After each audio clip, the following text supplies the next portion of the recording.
اوس به د کار باره کې خبرې کوو چې مثال د خبرې زه څه کار کوم خپل مسلک بیانول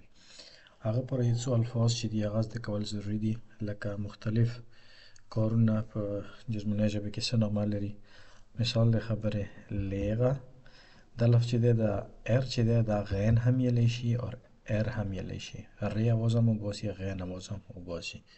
تاسې ته چې څنګه آسان بریښي هسې تاسې یادولی شو مثال د خبرې دا لفظ چې دی مو لیغه هم یلی شو او لیرر هم یلی شو آخری کې زه لیغه یم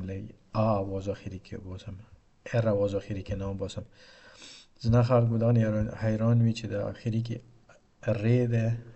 ار دی دا ویلې لیغه یا لیره یلی شي دغه کوم پرونانسیشن چې دی کوم رقم چې دا لفظ یلی شي هغه همدغه شی دی آخري کې چې هر کله ای ار راشي ای ار د جرمنۍ ژبې ای ار هغه د آ آواز وباسي همیشه لکه لیغه یا لیره نو دا استاد دی استاد او هغه نه وروسته آرست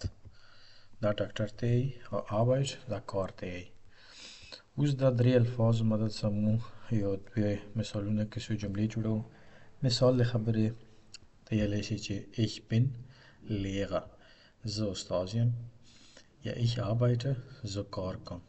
یا ته یلی شي یو بل مثال د خبرې ich bin Student یعنی زه طالب علم یم سټوډنټ په جرمنۍ ژبه کې هغه خلکو ته څوک چې یونیورسټۍ ته پوهنتون ته ځي اسکول ته چې ځي هغو پاره یو بیل لفظ دی